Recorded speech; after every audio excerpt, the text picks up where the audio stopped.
Cape Town police on high alert following yesterday's violent protests.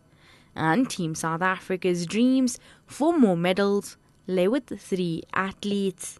With the latest news updates, I'm Hasina Gori.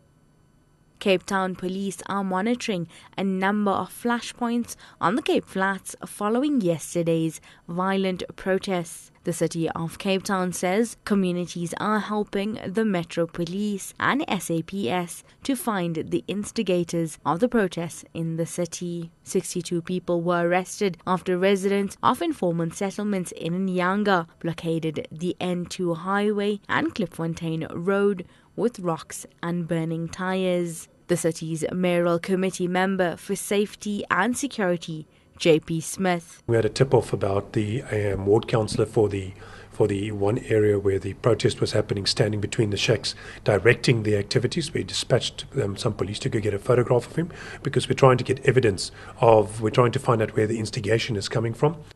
Meanwhile, the city of Cape Town's disaster response teams are on high alert following a series of inclement weather warnings this weekend. Heavy rainfall and snow with very cold temperatures are expected from this morning, continuing tomorrow and into next week. The South African Weather Service has warned of gale force winds between Table Bay and Cape Agulhas, spreading north along the coast to Alexandra Bay and east to Platinum Bay. Very rough seas with waves of between 4 and 6 meters, reaching 9 meters, have also been predicted for today and tomorrow. Former Deputy Minister of Provincial and Local Government, Nomatyala Hangana, will be laid to rest in Bedford West in the Central Karoo today. She passed away at a private clinic in George in the Southern Cape last week after a short illness.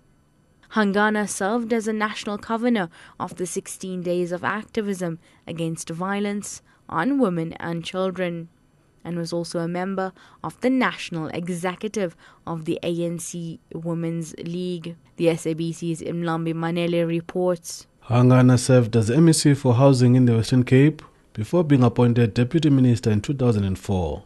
She has been described as a principled campaigner for women's rights. She served as a Member of Parliament, Deputy Minister for Local Government and Western Cape Minister of Housing. Members of the ANC Women's League from the province are expected to pay their last respects to one of the league's fallen stalwarts at her hometown in Beaufort West, who passed on during the month celebrating women's role in the struggle for liberation. Funeral service is expected to leave from her home in Kwamanje Ngosi to the Ethiopian church before she is laid to rest at the local cemetery.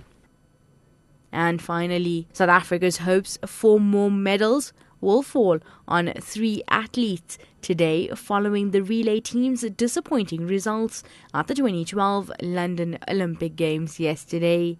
Oscar Pistorius anchored Team SA's 4x400 meters athletes. He will now head to the Paralympics in less than a month. Mark Mandel will go for gold in the 50k race walk at 10 o'clock this morning, while Candice Neethling will compete in the women's cross-country mountain bike final at 1:30 this afternoon. And finally, track athlete Casa Semenya will fight for the top spot in the women's 800-meter final at 9 o'clock tonight. Catch the latest news anytime here on NewsBreak's Option 1.